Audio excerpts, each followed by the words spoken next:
in a pretty crazy but amazing way. People are out of your mind. And so loyal, and whenever somebody gives me any grief on Twitter, they'll get like 80,000 hate tweets. It's so awesome. Sometimes I've abused it. I've been like, sick 'em, guys! And you guys can tag. So I want to thank you for being so loyal and for loving you. You have no idea what it means to show up somewhere and people are happy to see you, what that makes you feel inside. It's amazing and it never gets old. That said, there's somebody here today who has been really loyal to me. I met her because I was doing this show. Whenever I'm doing a talk show, she always shows up. Her name is Carla. Carla, where are you? Carla, come here now. This can only take a few minutes of my panel because I have stuff to talk about. So anyway, it was Carla, so my house flooded recently, and I know it sucked. And so it was Carla's birthday and I was gonna show up. She put me on her birthday cake, you guys, which is creepy but really nice. And I was gonna show up and surprise her at dinner with flowers, and I couldn't because my house flooded. So I bought her a present. So I was in a little vintage shop in Montreal, and I walked through and saw this little jewelry, and I thought, oh, it looks like the 80s, and I really like the 80s, so I bought it. And so, hold this mic.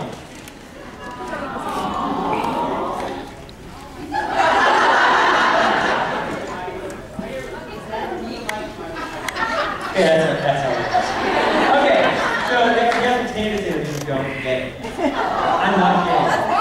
I'll move off with it. You're crying. Okay.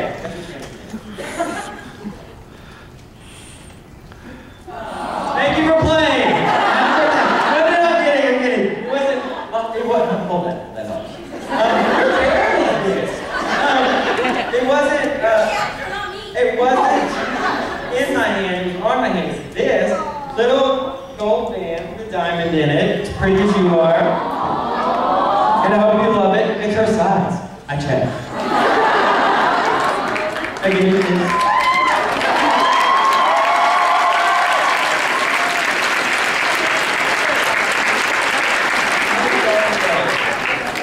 I love you. Alright, so do we start questions now? I have some stuff I need to talk about, but we'll do questions. The next time I do one of these, I'm going to ask for 2 panels. I want one on Friday and one on Saturday, so we can do this, we can do a Q&A, and I can rant for an hour. Who follows me on Twitter, by the way? I rant. Alright, what's your question? I have to ask because the man who plays guard. Zombie Apocalypse team. Remembers who you are. From anybody in the world or the show? From anybody in the world. Oh, wow. Somebody's calling you from New Jersey. Okay, I have to answer. Hello? Hello? Yes, it's my driver speaking of. Hey, I'm on stage right now. Can you call me back later, please? Alright, thank you. The driver is not going to be on my zombie apocalypse team. He was very confused. You know, that's a hard question. Probably, can be anybody from any time in history. Anybody. Abraham Lincoln, I definitely. He's so hot right now. Probably Jesus. He has magical powers, and he's good at making wine. Probably somebody who's really handsome. I knew you were going to say that. I almost said Jared, but Jared makes me hear about this, and I don't want to tell Jared he's handsome anymore. And you know what? I said this to somebody earlier. You know what really pisses me off about Jared? He's smart too, and he's smarter than I am. And it makes me, when I first met him, when I first did the show, I was like, I saw him and I was like, oh, I hate that guy. And because I hate the attractive, because normally, what makes me happy about attractive people is that we don't teach them anything, because we're like, oh, you're attractive, you don't need any skills, go into the world. But when I met Jared, he was really attractive, I was like, oh, I made it stupid. And so I started talking to him, and he started mentioning books. I majored in English. He started mentioning books I studied English in England. And like where they invented it, so I know my stuff. And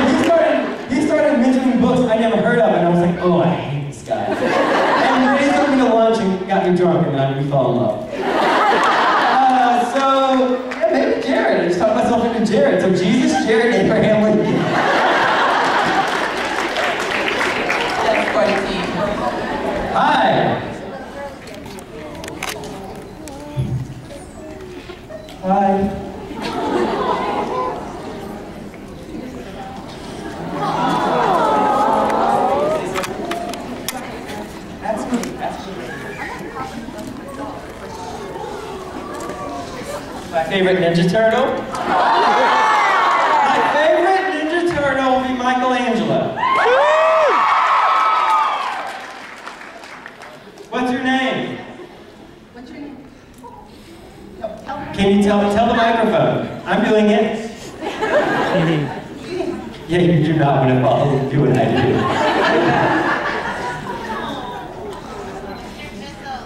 What's her name? Tell me what her name is.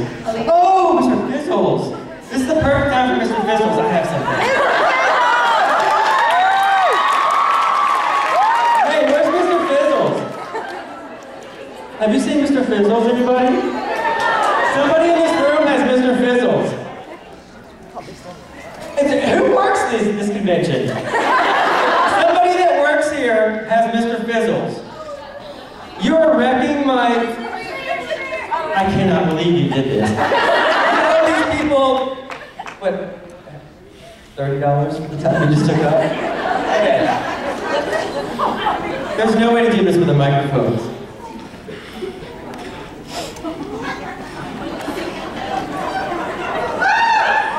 She'll probably be scared. The little girl in the episode with Painter did not be scared, so. Hi, sweetheart. How you doing? My name is Mr. Fizzles and I'm funny. Aww. Is she crying? I'm glad I'm not making you cry. I was really worried about it, but I got you. Tell me your name, darling. Don't be shy. Just whisper it to me. Whisper it to the socks. She's gonna be traumatized. She's never gonna wear socks again. Tell me your name. Elise. Elise, you are so cute. How old are you, Elise? Just tell me how old Elise is. 3! Elise speaks! Thank you for talking to me, Elise. You're cute. You won't remember this. When you're older, I hope. Bye, Elise. It was nice to meet you.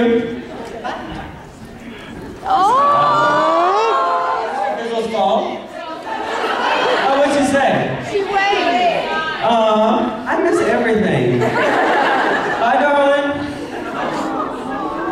I'm sure I'll be doing these conventions in like 10 years from now. So, when all the other work dries up, so come back and see me. Hello.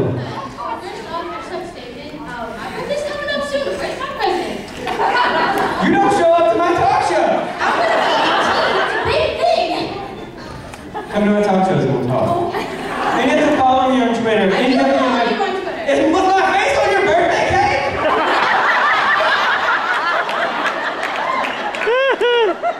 Get my face on a birthday cake immediately. Well, but it's gotta be your birthday. I want to see a copy of your ID next to the cake with my face on it. Here we go. And you tweet that to me, but you should make sure that on the picture you do out your address. I'll come over. Actually, some crazy person will come over, so, you know, like, mark it out, send me that, and you'll get a present. Yes. Okay. Okay. So my question is, how did you get into acting? That's a good question. I got into acting because I didn't have any friends. I was a weird kid who could not play sports in the South. So I used to spend a lot of time alone and had a tape recorder. And it was when video cameras weighed like 900 pounds. And so, at a tape recorder, so I would record like news programs and just like make funny voices. And then I realized that if I could teach myself to burst into tears, people would be afraid that they were making me cry and run away from me. Because I was playing the clarinet. I was playing the clarinet. I played the clarinet because at the elementary school I went to, everybody had to learn to play an instrument, and I walked home and we had to draw out the hats, everybody wanted to play drums. So I drew tuba out, and I walked home, so I had to trade with somebody for the clarinet. So I never learned to really play the clarinet, but what I would do is, when the bullies would chase me home, I would spin in a circle with the case and hit them with it. try to get away. So then that wasn't effective anymore because they got bigger. So then I taught myself I could instantly burst into tears. And so I taught myself to do it. And fast forward, I won't say 10 years. Actually, it's probably 2 years, but 10 years. And I'm in college. And my friend needed somebody who could cry on cue for a play. And I went down and I cried on cue. And one night, there was a casting director from LA visiting her mother, who was sick in the hospital in Nashville, wanted to come see a show. She came to see our practical show. She was like, you should be a professional actor. I quit school the next day, just based on somebody saying, you should be an actor. No, like, so a month goes by. My parents, I was in law school, by the way, at Vanderbilt. Very expensive school. And very hard to get into. It's one of the top 20 schools. And I grew up in a trailer park. So imagine me telling my father, well, I'm jumping ahead. So I quit school, and my parents think I'm still going to law school. And so nothing happens. This lady's my number, nothing happens. And so about a month later, she called and she's like, so you need to build up your resume with a bunch of one-line parts. And I was like, cool, I'm there. And so she's like, I want to call when something's shooting in your area. You go down and you audition and build those up and then move to LA eventually. And I'm like, cool. And so Road Trip was shooting in about 4 hours from Nashville where I was living. So I went down with 20 other dudes in a room, and Todd Phillips, the director, pointed to each of us. The line was $250. So I like $250, and I said $250. And so they went back into the room, he came out, and he was like, hey, I want to talk to you. So they took me into the room, and he was like, I want you to read for this other part. And I went up reading and getting a lead, and 6 months later, I'm on the Tonight Show. Like, it was that fast. And years later, I never really asked him why he cast me, and he said because I was standing in front of a window, and my ears were so big and thin, they were glowing orange, and he was like, I want to put that on screen. And my whole life, he kept teasing me about how I look, and now I'm a millionaire with these ears.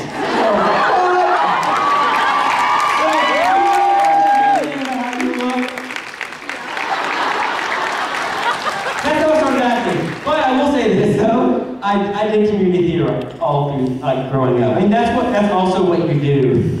Because it's after school and you don't have to, everybody else is gone by the time you get out. So there's no running and clarinets.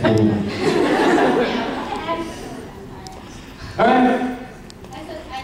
Oh, you act? Yeah. Oh my gosh, do not become an actor. It's the meanest business for women. First of all, I've never met a sane actress.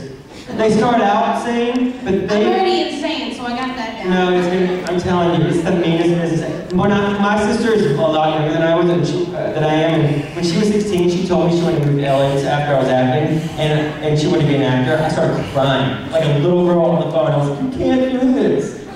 So I don't want you to do that. Become a doctor. Or a lawyer. You fill the hole that I left. Be a lawyer. No, be an actor.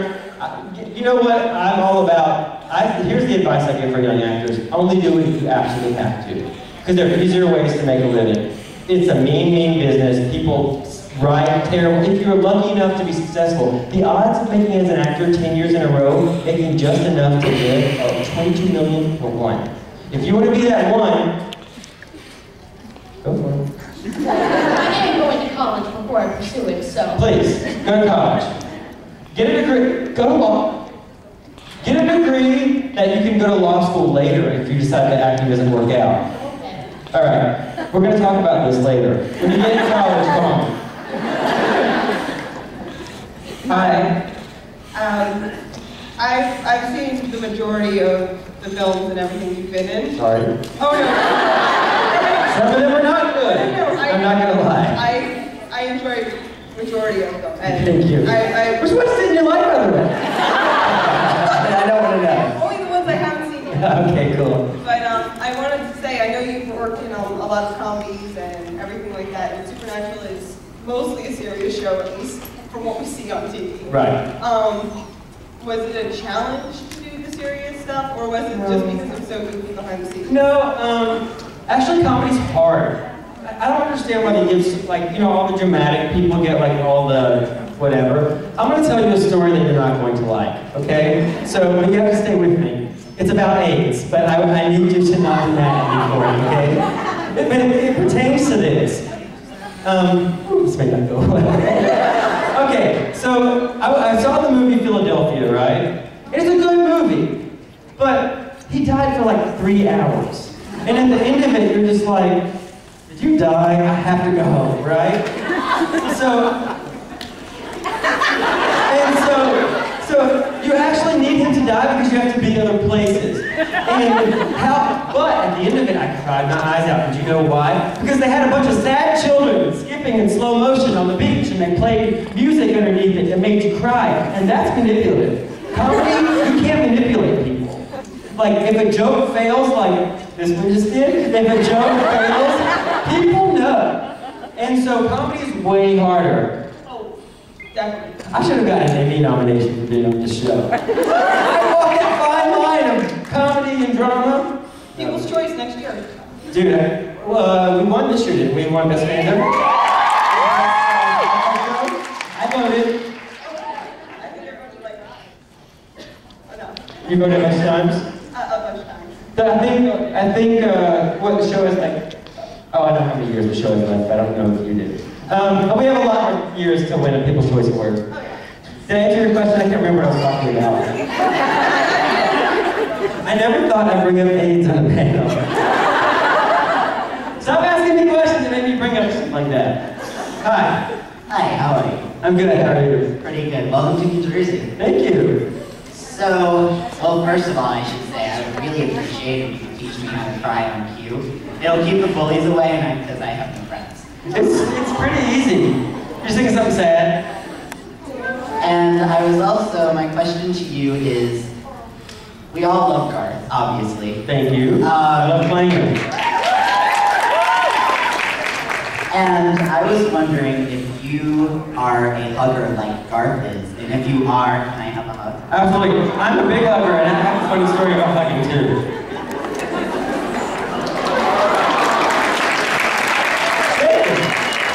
I have a funny story about hugging. So I was walking down the street one day in London, and this guy, I guess he was out of his mind. This is not a funny story, but it's about hugging. This guy was out of his mind, and he looked like he was having a bad day. So I was walking with a friend, and she smiled at him, and he punched her in the stomach. Because he thought she was making fun of him, right? Crazy. So then I'm freaking out. He's big, so I'm like, dude, you know. And so I go to hug her, and then he comes over and hugs us both.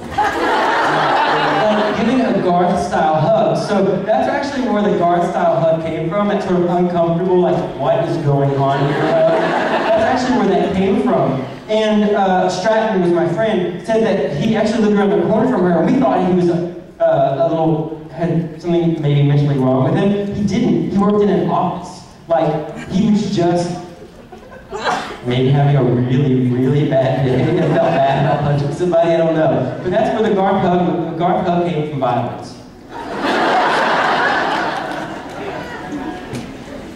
See, I used up all my porn, alcohol, and drug stories in my meet and greet. I felt like they would not be appropriate for this audience. So now we have, I guess, AIDS and violence. Hi. Hi. You do know you're going to have to give everyone hugs now since you've given someone a hug. I'm okay with that. I got nowhere else to be. You want a hug? Sure. Why don't I do a little line right here? I'm not going to do a creepy Garth hug. What if we want creepy Garth hugs? Just saying. Yes, have some.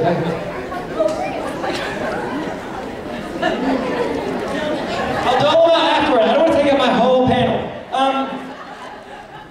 I just touched like 18 sets of breasts. I didn't ask the question. Oh, sorry. I'm I sure. had something else on my leg. Breasts? Yeah. Yeah. So, when are you going to give Dean and Sam the crazy eyes and tiger claws? It makes my contacts come out. great. I have a, that story's depressing too. I guess all my stories are sad. I did crazy, I only have done it twice with people, and both times it did not work. People don't like it. Anything that somebody does in the movies, the movie magic is sprinkled on it. When you do it in real life, it's so dumb. And I did it in front of a room full of people who had just gotten back from Iraq, who were all injured at Walter Reed Medical Hospital or whatever in DC. And they're like, do crazy ass, do crazy ass. And I did it, and it was like this. They looked embarrassed for me, and I was so embarrassed. I'm never doing it again, ever. Crazy Eyes is done. What about Tiger Claws? How do you remember that? Tiger Claws! Oh, I do remember that. Thank you. Hi, my question is, what's the difference when you film, like a show like Lost, you only did like one episode? Right. Actually, I did two, but they cut my storyline because my character hung himself, and that was a downer according to testing. God identified with it. So what's the difference between filming that kind of show and Supernatural? Because you have an extended run on Supernatural. Oh yeah, Supernatural is different because, like, let me tell you what happened the last time I was there. I actually feel really bad about this, and I've apologized to Jensen for it. Supernatural is not a professional working environment. Lost is a professional working environment. You have to show up knowing exactly what you're going to say. Supernatural, you have to kind of know what's going on, right? So one day, my whole last episode, I think my last episode was Southern Comfort. Does anybody know? I'm sure somebody here knows. Yeah, it was Southern Comfort, right? Okay, so we screw around all the time. I mean, we come late and, all that stuff, and didn't really know what's going on. Well, on my last day, the local bar that I go to in Vancouver was having a new menu cocktail tasting. And so I went, and they were all free, but they were in these little, like, NyQuil-sized cups. So I got hammered. And started throwing up at the bar. And as I was mixing, I don't even know what I was mixing. So then I went back to my room and stayed up all night sick and had to go to work the next day. But I was like, you know what, it's gonna be fine because I'll be able to fake my way through it. I don't have many lines. But Jensen had a really hard scene. He had a scene where he was like, I think he was possessed by like an evil Indian or something. And Confederate soldier. He was confessed. Wow. Do not smoke pot when you're young, because that's when your brain is developing. And when you get older, you won't be able to remember things. I'm not kidding. The more you know. And so, anyway, Jensen had a really, really hard scene, and I was nauseous, and I had like maybe 4 lines in the scene, and they were like, no, stop, hey, this is your brother, he loves you. So easy to say, and almost without fail, I was late, I forgot them, they weren't good, and he's like doing this really emotional scene, 6 pages of dialogue we're trying to get through, and he has the bulk of it. And then, while all this is going on, my dialogue has to overlap him taking Jared and putting him through a window. So, I was so humiliated, and the worst thing happened is that Robert Singer was there, and I didn't recognize him. And I introduced myself to him. And coincidentally, I haven't been back on the show. So Robert may be dead. Did that answer your question? Oh yeah, and then one time Jerry took me to lunch. And I've told this before, but one time Jerry took me to lunch. It was like my first episode, and I got really drunk. We were drinking at lunch, and then I came back, and he went home. He was done for the day. I had no idea. I had 2 scenes left. No, 1 scene left, but it was over. Like, I worked drunk. So I guess that's what I do at Supernatural. Lost was more professional. Hi. Hi, my name's Tony. It seems like you get drunk just as easy as you do in the show. I get what? Drunk just as easy. Oh my God, I thought you said... Did you see my face? Sorry, what was your question? I said it seems like you get drunk just as easy as you do in the show. No, sadly I don't. I was actually drinking, I drank a little bit with Rich last night, and I was blind drunk by the time I got there. Because they brought me in here early yesterday with nothing to do. There's nothing to walk around in this neighborhood too. It was a gas station I saw from my window, like 2 miles away. So it takes me a while, but when I'm there, I'm fun. I am really, really fun. But no, actually, surprisingly, I probably have like half my body weight's probably liver. So. And then I'll let you guess what a quarter of that weight is.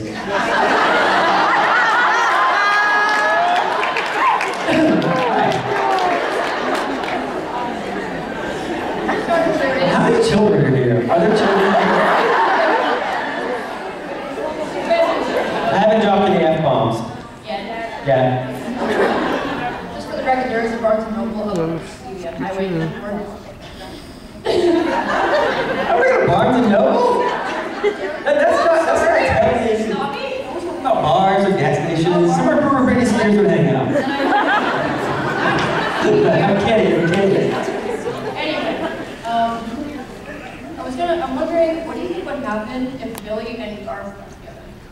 Oh my God. Well, Garth is a kind, caretaking guy, and Billy's such a jerk. Yeah.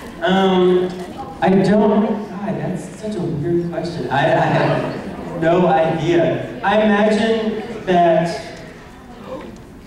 Billy would probably turn Garth into a terrible person, and Garth would wind up killing him. It's funny because Billy's a really fun character to play because I can get away with a lot. If you're a guy who can only move 2 fingers on each hand in his neck, you can get away with a lot of stuff. And so they increasingly are writing me meaner. So I think Garth would probably snap. I think that would be a test. You were Billy was really extra nasty in that hair. Yeah.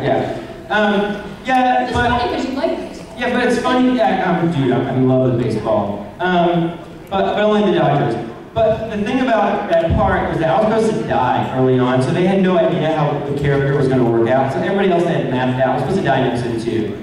But then the character kind of caught on, and the network wouldn't let me go. So, because initially I was supposed to come, I thought I was going to do more Supernatural. So I was like, I wouldn't agree to be a series regular on that show. And then Supernatural made me be on a bunch of phone calls, and so now I'm into the show. So thank God it took it. I hope that answers your question. I rambled all through that. No, you didn't. Okay. But I love listening. I'm very glad I'm singing. Dude, I think it's the best work I've ever done because it's something I was so uncomfortable with. I turned the show down 4 times because I was so afraid of not being able to move my hands. And I will say this, and guys will know what I'm talking about, women will not. I can't move my hands on the show that I'm on. Your balls will never itch more than they do when you know that you cannot move your hands. I never understood. I was never conscious of that, of having an itchy area there. But it is astonishing to me. The moment they call action, I'm like, are you kidding? So,